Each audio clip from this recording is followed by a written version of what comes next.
가시나무 새라고 하는 노래가 있습니다. 이 곡은 하덕규라고 하는 사람이 만든 곡인데요. 이분이 원래 시인과 촌장으로 활동했고 이 곡을 만들 당시에 명일동에 있는 명성교회의 집사님이셨습니다.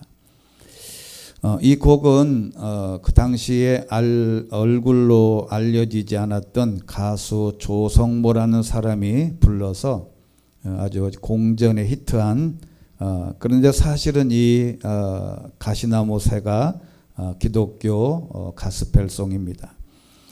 이 곡은 지난 2020년 다니엘 기도의 첫날 문화 공연에서 장한이라고 하는 이 사모님이 부른 찬양인데요. 이분이 이 공영 방송에서 이 노래자랑 프로그램에서 이분이 우승을 했습니다. 여기에서 절대자인 당신은 절대자, 또 하나님 예수를 말하는데 가사가 이렇습니다.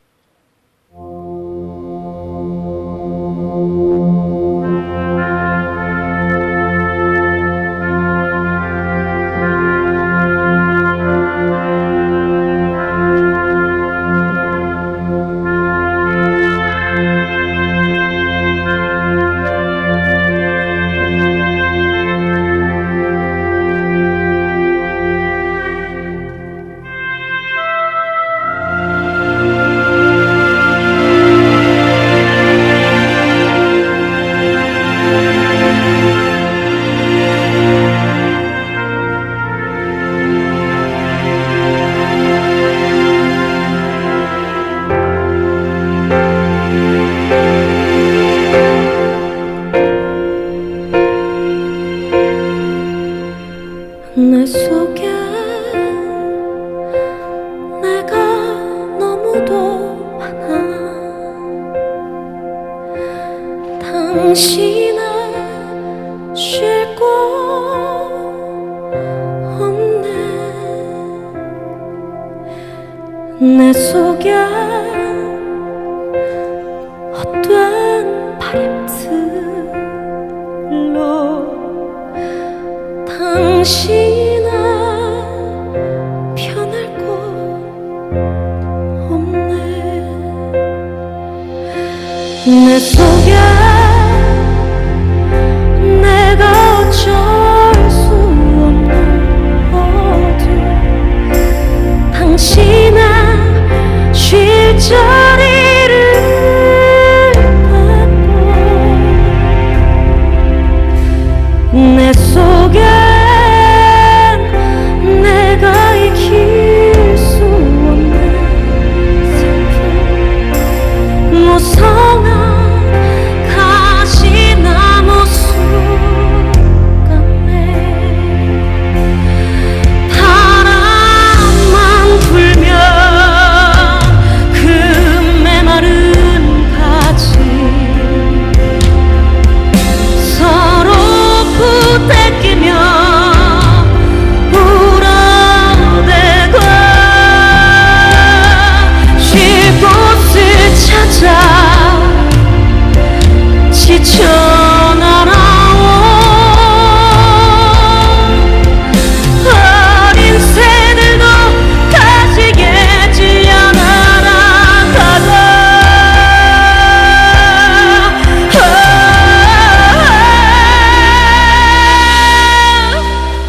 내 속에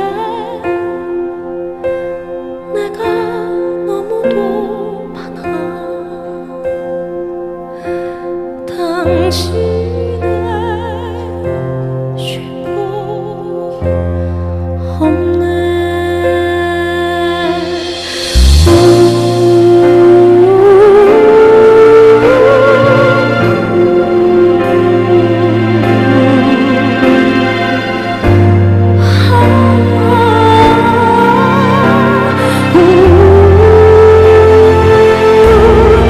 내 속에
내 속에 내가 너무도 많아서 당신을 쉴 수 없네.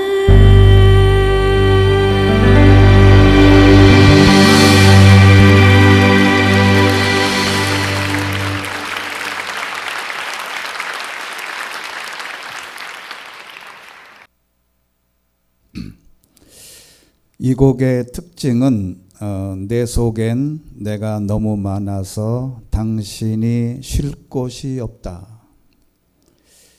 사람들은 내 속에 헛된 바람들, 또 내가 이길 수 없는 슬픔 같은 여러 가지 일들 때문에 하나님이 내 안에 와서 쉴 곳이 없다. 이런 내용의 가사입니다. 쉴 곳을 찾아 지쳐 날아온 어린 새들도 가시에 찔려 날아가고, 바람만 불면 외롭고 또 괴로워서 슬픈 노래를 부르던 날이 너무 많았는데, 내 속엔 내가 너무 많아서 하나님이 내 안에 들어와서 쉴 곳이 없다. 뭐 이런 가사입니다. 이런 가사를 쓰는 사람들을 보면 참 능력이 대단하다 싶습니다. 내 속에 내가 너무 많아서 주님이 쉴 곳이 없다는 이 가사에 비신앙인들도 많은 생각을 하게 하는 그런 노래였습니다. 물론 신앙인들은 더 아주 심도 있게 이 가사가 마음에 와 닿습니다. 이것은 나라는 에고, 나 자신이라는 이 내 안에 내 생각, 내 경험, 내 의지, 또 내 판단, 때로는 내 욕심들을 상징하는 것인데, 이런 것들이 너무 많아서 신앙생활 하는데, 그리고 하나님의 능력을 경험하는데 방해가 되더라, 이런 것입니다. 내 속에서 나를 빼내고 제거해야 진짜 신앙인이 되는 것인데, 예를 들면 이런 것입니다. 깊은 산 속에 고요한 연못이 있었답니다. 아침 햇살이 내려올 때 많은 짐승들이 목이 말라서 이 연못으로 물을 마시러 왔습니다. 저마다 몸짓해가며 그 물을 다 마시고 있었는데, 그 중에 사슴 한 마리가 끼어 있었습니다.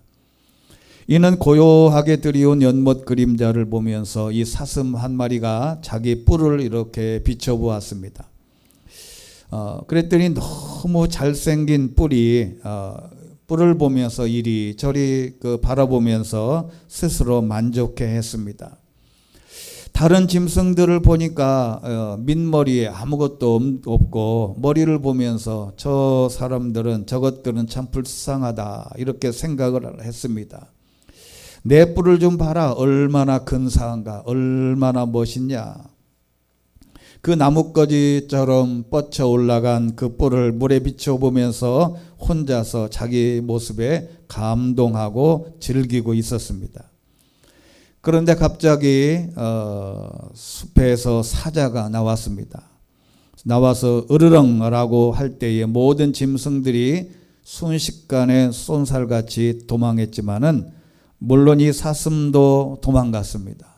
그런데 엉겹결에 도망하다 그만 뿔이 수풀에 걸려서 더 도망가지 못하고 사자의 먹이가 되고 말았다는 것입니다. 어쩌면 이 사슴이 뿔 때문에 일찍 죽었다고 하는 것인데, 저가 자랑하던 그 뿔 때문에 그는 아침에 생을 마쳤습니다. 과연 우리의 자랑이 무엇일까? 그 자랑은 바로 그것이 나를 망하게 한다는 것을 잊어서는 안 된다는 것이지요. 이것이 내 안에 너무 많으면 주님이 들어올 틈이 없고, 친구가 들어올 틈이 없고, 이웃이 내 안에 들어올 틈이 없어요. 그래서 이 모든 것을 다 가시를 빼내야 누군가가 내 안에 들어오고, 내 가정에 들어오고, 내 곁으로 들어올 수 있다는 것을 알아야 하는 것이지요. 사람들은 어떻게든 자기를 자랑하고 드러내고 어필하려고 갖은 노력을 다합니다. 우리가 광고 용어 중에 PR이라는 게 있지요. 이 PR이 영어로는 Public Relation이라고 하는 단어입니다. 이것을 약자로 PR 이렇게 하는데요. 대중에게 특정 주체를 알리기 위해서 행동을 말하는데 19세기 초에 미국 신문에 자유 광고 지면을 시초로 삼는 바로 용어인데 이것을 개인에게 적용하기도 합니다. 너 어디를 가든지 너 한번 네 자신을 PR해 봐라. 그럴 때 이것을 어떤 사람이 이렇게 영어인데 이거를 한글로 이렇게 표현해서 PR이라는 뭐냐? 피가 나도록 자기를 알린다 이런 뜻이래요. 피가 나도록 알린다, PR하라. 여러분 그만큼 자기를 알리고 자랑하는 것을 말합니다. 사람들은 다 이렇게 자기를 내세우기를 원하고 자랑하기를 원하고 조그만한 가문에 무엇이 있다든지 가정에 뭐가 있다든지 자기가 가지고 있는 그 무엇이 있으면 그거를 온갖 자랑을 못해서 안달이 납니다. 이렇게 자기를 내세운 사람이 아주 유명한 사람이 있는데 그게 바로 성경에 등장합니다. 그게 바로 이스라엘의 제1대 왕 사울입니다. 우리는 사울의 일생을 보면서 우리는 사울과 같이 망하지 않기를 바라는 마음으로 오늘 성경을 우리에게 주신 것이지요. 하나님께서 명령해서 하나님의 지시를 받고 아말렉과의 전쟁을 벌입니다.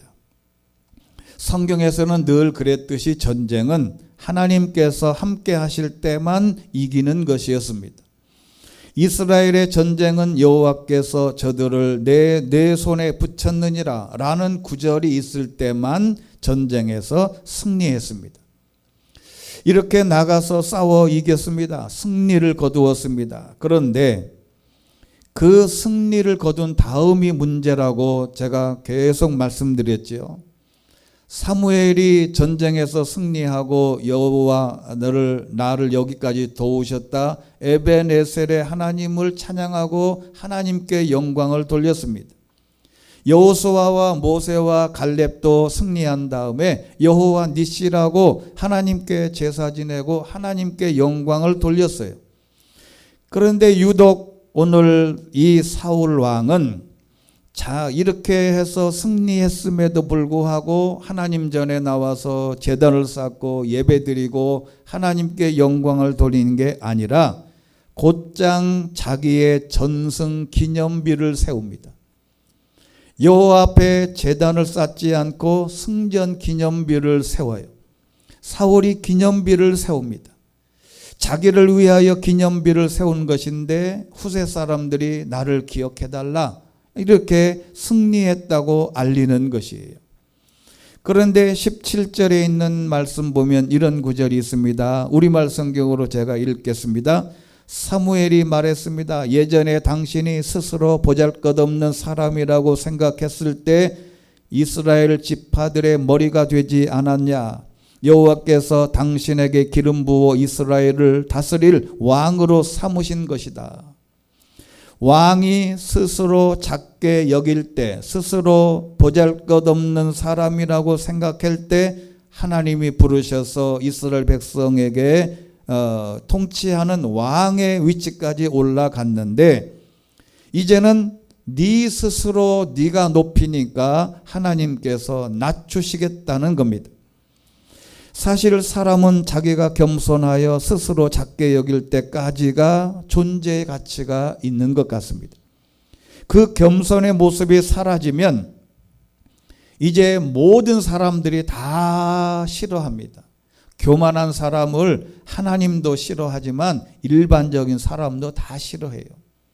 직장에 가서든지 어디를 가든지 잘난 척하고 교만하면 다 싫어합니다.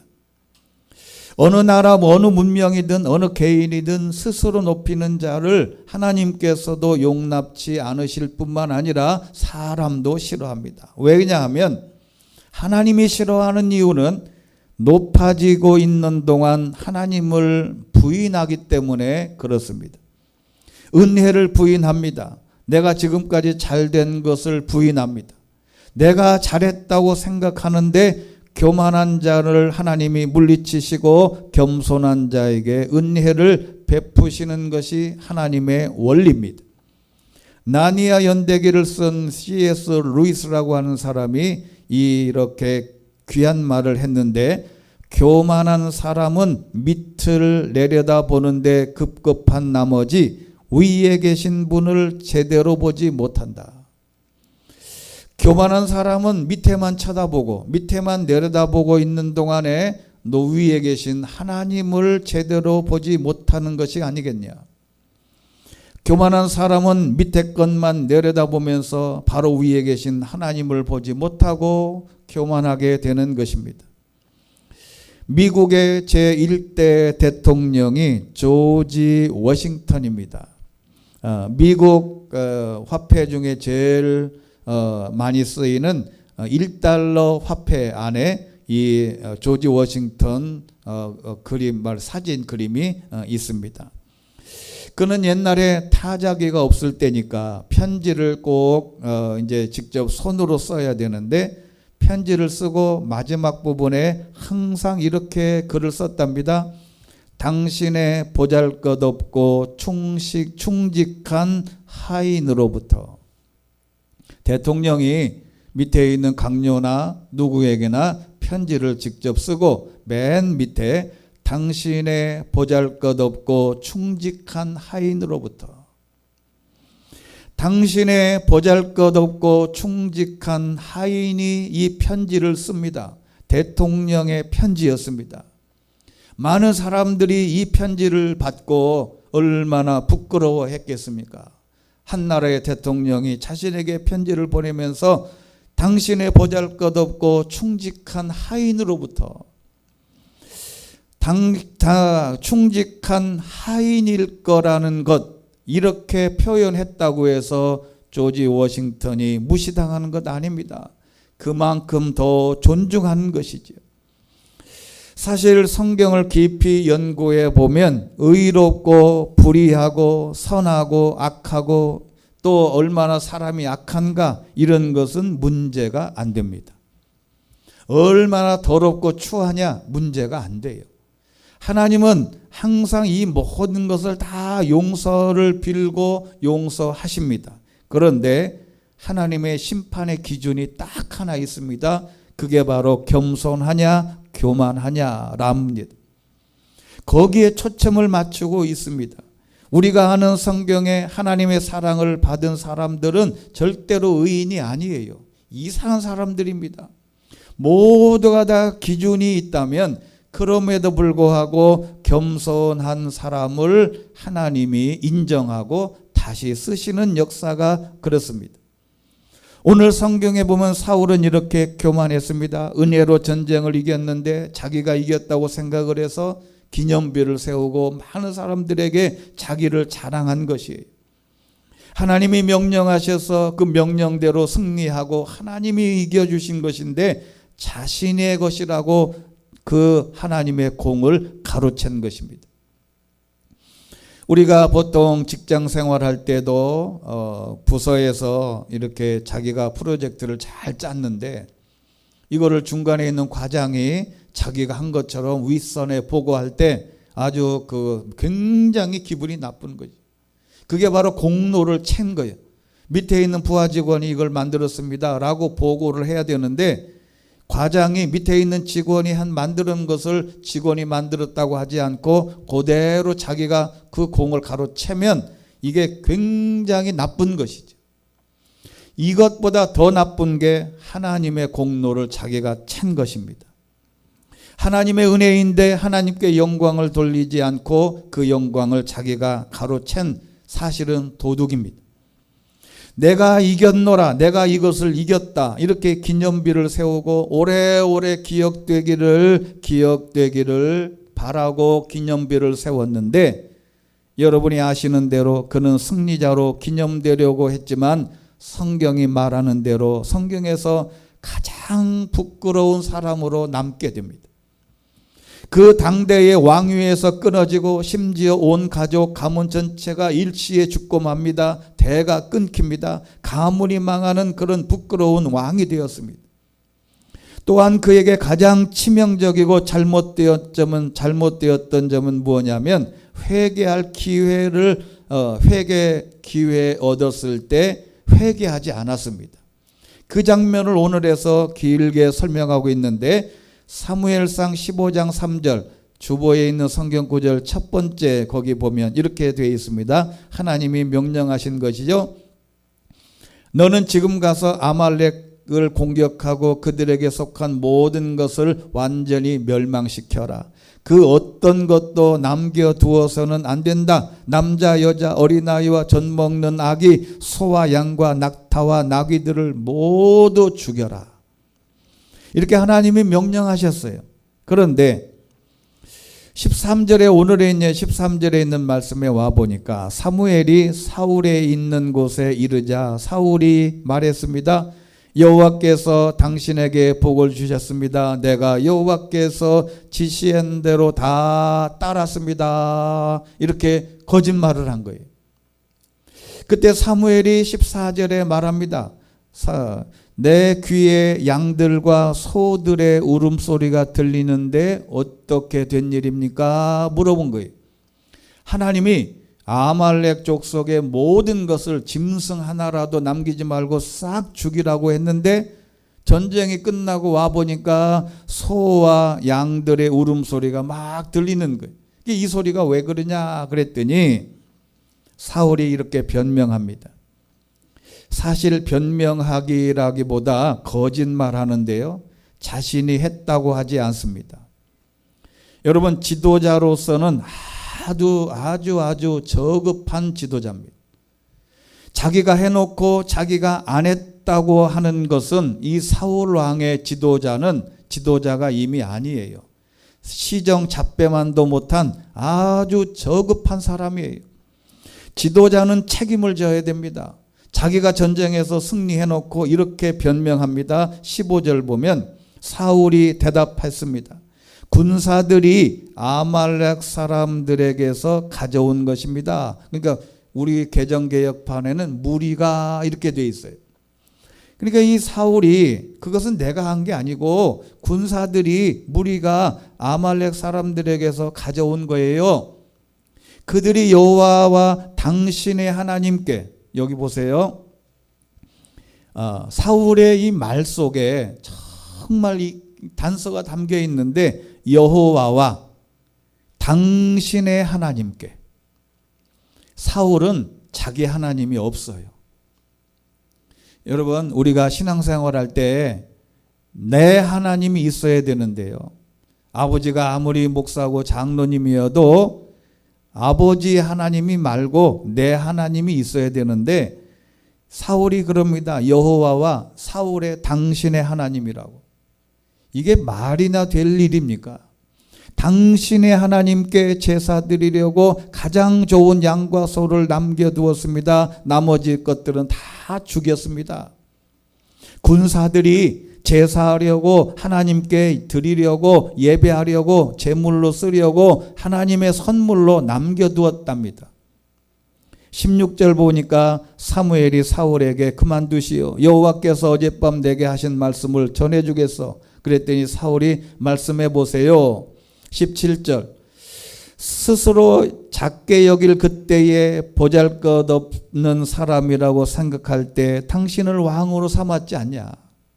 18절 말씀 그리고 당신에게 가서 저 악한 아말렉 사람을 모조리 없애버려라. 저들과 싸워서 하나도 남기지 말고 진멸시켜라 라고 명령을 내린 것 잊었냐. 19절 그런데 어째서 여호와께 순종하지 않았냐. 어째서 약탈하는데 급급해서 여호와 앞에서 악한 일을 행했냐. 제사를 위해 제물을 남겨놓은 행위가 악한 일이라는 거예요. 하나님은 결과가 아니라 과정이 더 중요합니다. 자, 여러분, 지금은 은퇴했지만 소망교회 곽선희 목사님이 저희들 신대원 다닐 때 교수님으로 오셔서 여러 가지 목회 노하우와 또는 선교학 또는 교회 성장학 이런 것을 가르쳐 주었어요. 그때 이제 기억에 남는 게 뭐냐면 본인이 이제 그 소망교회가 압구정동에 그 아주 부유한 촌에 있습니다. 근데 이 소망교회는 주보에 헌금자 명단을 쓰지를 않아요. 그 왜 안 쓰는 이유를 이제 그때 설명을 했는데 대신에 이제 주일날 내가 설교한 헌금한 것을 주보에 실려서 나도 내 이름이 이제 그 분실되지 않고 헌금이 올라갔구나 이렇게 인식을 하기 위해서 하는 거잖아요. 근데 주보에는 안 실어. 그리고 어디다 게시를 하냐면 교회 사무실 입구에다가 헌금자 명단을 다 이렇게 A4 용지에다가 다 해서 붙여놔요. 그 왜 그러냐? 그 이유를 설명하더라고요. 그때 당시에 압구정동에 있는 룸살롱들이 많아요. 그 룸살롱들이. 그런데 룸살롱에 종사하는 여자들이 돈을 많이 번대요. 근데 이분들이 와서 교회에서 헌금하고 11조를 하는 거야. 근데 이 사람들이 헌금을 할 때 자기 이름을 안 쓰고 익명으로만 해. 나중에 그걸 안 거예요. 그래서 이 목사님이 이렇게 설교를 한 거예요. 돈을 버는 게 돈의 결과가 돈으로 하나님 앞에 헌금하는 건 맞는데 그 돈을 버는 과정이 잘못되어 있으면 하나님께서 그 재물과 이 헌금을 받겠냐 이 말이죠. 이게 굉장히 중요한 거예요. 이거 보세요. 내가 도둑질을 해서 하나님 앞에 수백억을 드렸다. 그럼 하나님이 기쁘시게 받으시겠냐? 아니라 이거지. 그러니까 이 사도 사울이라는 사람이 하나님께 제물을 드리려고 전쟁에서 제일 좋은 소와 양을 다 가졌다가 하나님께 드린다고 해서 하나님이 그것을 받겠냐? 그 과정이 공정했냐, 정직했냐, 돈 버는 과정, 모든 재물을 하나님 앞에 드리기까지의 과정도 중요하다. 사울이 끝까지 변명합니다. 20절 보면 사울이 말했습니다. 아닙니다. 나는 여호와께 순종했습니다. 여호와께서 내게 지시하신 명령대로 아말렉 사람들을 완전히 쳐부수고 그들의 왕 아각을 잡아온 것입니다. 거짓말해. 군사들이 백성들이 했다고 21절 거짓말합니다. 군사들이 길갈에서 당신의 하나님 여호와께 제사 드리기 위해 없앨 것들 가운데 가장 좋은 소와 양을 취한 것입니다.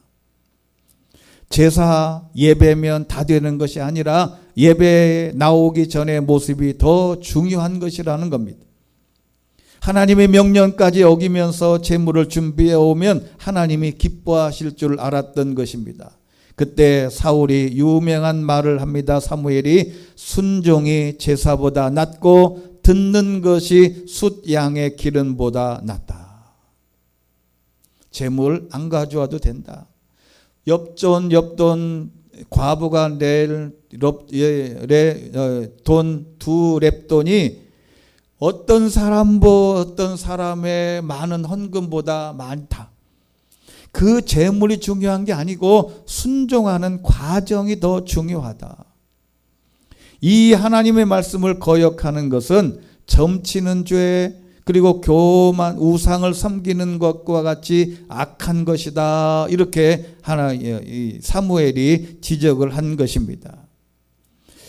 하나님의 명령을 거역하는 것은 하나님이 가장 싫어한 점치는 죄, 교만은 우상을 섬기는 악과 같은 것이다.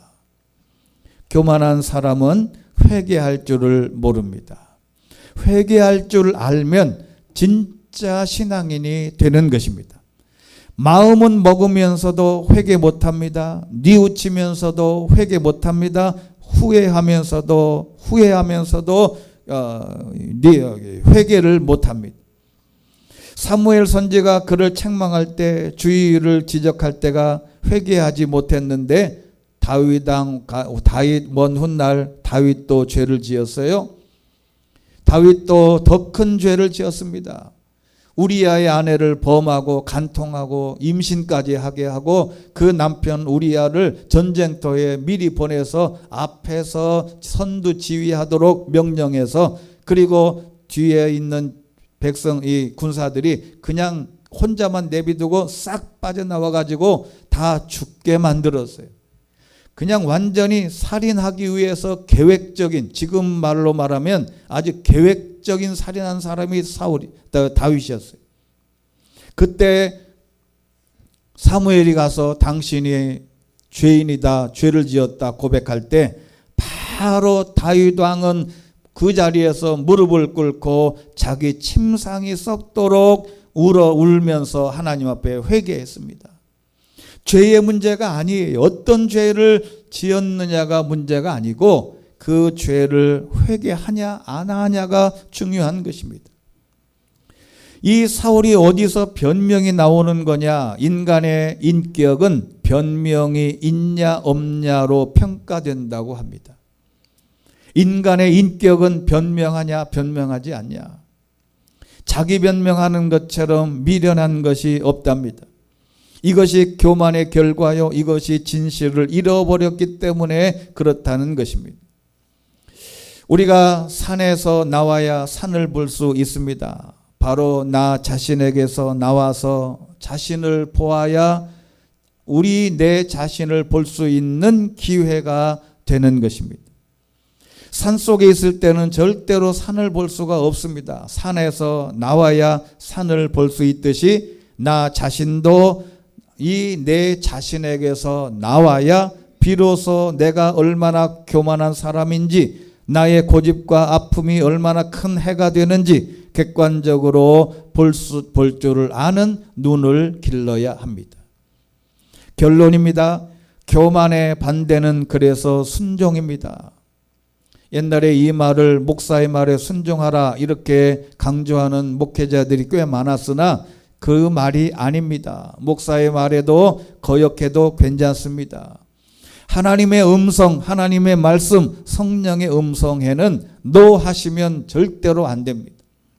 하나님은 나에게 순종할 때 큰 축복이 예비되어 있습니다. 사울이 여기서 이렇게 큰 죄를 지어도 바로 변명하지 말고 내가 죄를 지었습니다. 사울왕 앞에 사무엘에게 무릎을 꿇고 하나님 앞에 회개했으면 하나님이 다 용서하십니다.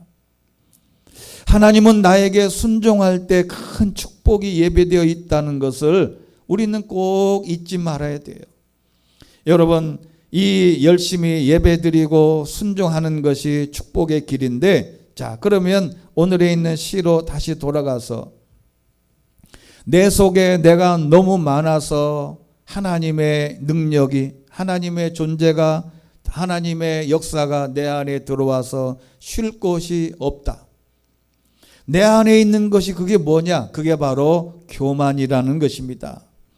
내 속에 헛된 바램들 또는 이 메마른 가지처럼 서로 부대끼고 울어대고 쉴 곳을 찾아온 어린 새들도 또 나에게 의지하고 권면받고 싶고 내 사랑을 받고 싶은, 어떨 때는 자식이고 어떨 때는 친구고 어떨 때는 아내와 남편인데 나에게 찾아왔는데 내 가시 때문에 찔려서 다 곁을 떠나버려요. 외롭고 또 괴로워 슬픈 노래를 부르던 날이 아무리 많으면 뭐합니까? 내 안에서 교만의 가시를 빼내지 않으면, 교만하면 쉴 곳을 찾아오던 친구와 성도들도 이웃들도 다 가시에 찔려 날아가게 되고 관계가 깨지고 결국에는 혼자밖에 없습니다. 내 속에 내가 너무 많아서, 내 안에 가시가 많아서, 어떨 때는 말의 가시, 생각의 가시, 언어의 가시, 이런 가시들이 많아서 주변에 사람들이 하나도 없어요.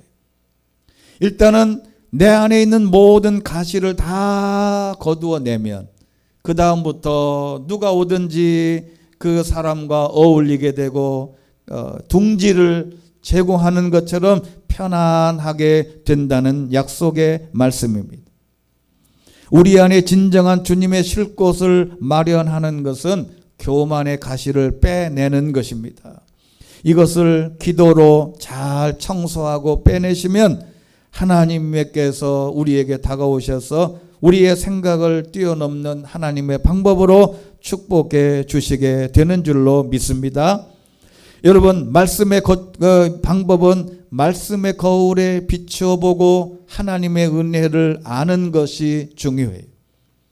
가시를 빼내는 방법이 뭐냐면 교만이 보이는 것도 아니고, 그 교만을 빼내는 방법이 뭐냐면 하나님의 은혜를 아는 것입니다. 남편의 은혜를 아는 거고, 아내의 은혜를 아는 거고, 자식의 은혜를 아는 거예요. 누군가의 은혜를 아는 것, 나아가서 하나님의 은혜를 아는 것이 바로 가시를 빼내는 것입니다. 마지막 성경구절 마태복음 7장 21절 주보에 있는 성경구절 보면 이렇게 되어 있습니다. 내게 주님 주님 하는 사람이라고 다 하늘나라에 들어가는 것이 아니다. 하늘에 계신 내 아버지의 뜻대로 행하는 사람이라야 하늘나라에 들어갈 것이다. 주님 주님 아무리 말로만 그렇게 한다고 해서 천국에 가는 게 아니다. 순종하고 내 안에 있는 교만의 가시를 빼내고 하나님의 은혜를 진짜 아는 사람은 바로 이 사람이 진짜 하나님의 사람이다. 내 안에 나를 내려놓고 말씀에 순종해서 큰 복을 받고 하나님의 뜻을 헤아리는 우리 은평 온누리교회 모든 성도들 되시기를 주의 이름으로 축원합니다. 전능하시고 자비로우신 하나님 아버지, 이 가사 찬송가, 이 CCM 가사처럼 내 안에 내가 너무 많습니다. 내가 내 안에 교만이 많고 내 생각이 많고 내 판단이 많고 내 생각대로 되지 않는 것들에 대한 불편한 심정들이 너무너무 많습니다. 하나님 아버지, 이 모든 것이 하나님의 은혜요, 하나님의 축복이요, 하나님의 능력으로 된 것인데 사울처럼 자기가 잘나서 전쟁에 승리했다고 기념비를 세우는 순간 하나님께 버림을 받았습니다. 하나님께만 버림받은 게 아닙니다. 백성들에게도 버림받았습니다. 모든 사람들에게 버림받고 그 말로가 비참하게 끝난 것을 성경에서 확인했습니다. 하나님 아버지, 우리도 이 시간 사울을 거울 삼아 우리 안에 있는 모든 가시를 다 빼내고 교만의 가시, 생각의 가시, 내 경험의 가시를 다 빼내고 하나님이 주신 은혜로 가득 채워 모든 것이 하나님의 은혜뿐임을 고백하고 하나님께 영광 돌리는 믿음의 사람들 되게 하여 주시옵소서. 예수 그리스도 이름으로 기도하옵나이다. 아멘.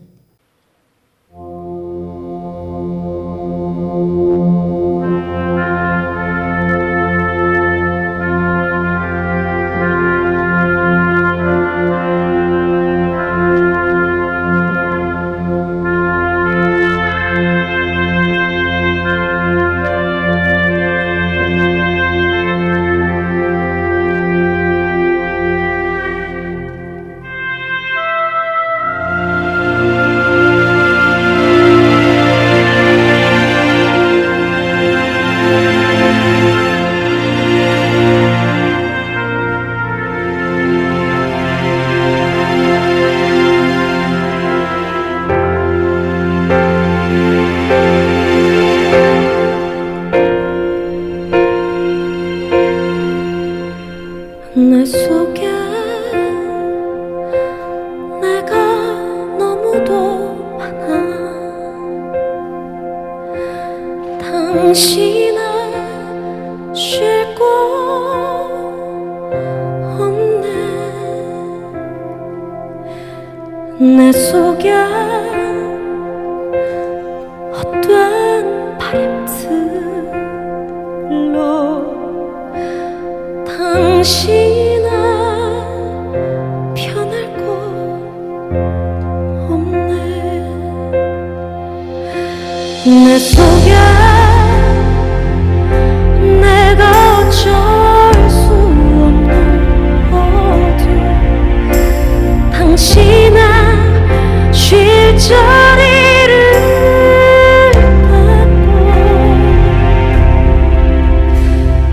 내 속엔 내가 이길 수 없는 슬픔 무성한 가시나무 숲 같네 바람만 불면 그 메마른 가지 서로 부대끼며 울어대고 쉴 곳을 찾아 지쳐 날아온 어린 새들도 가지겠지 않아나가자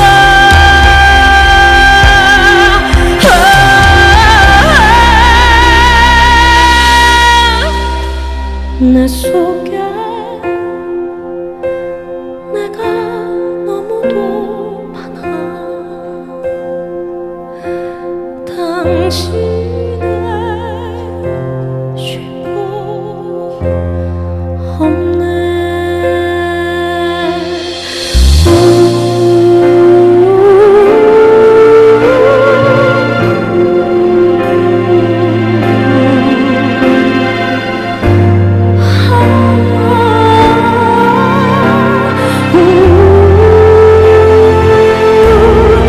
내 속에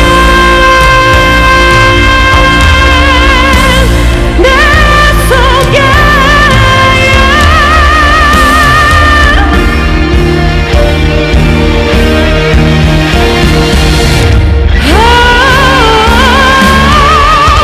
바람만 불면 그 메마른 가지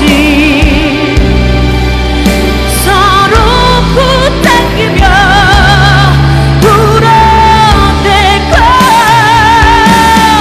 바람만 불면 외롭고 또 괴로워 슬픈 노래를 부르던 날이 많았는데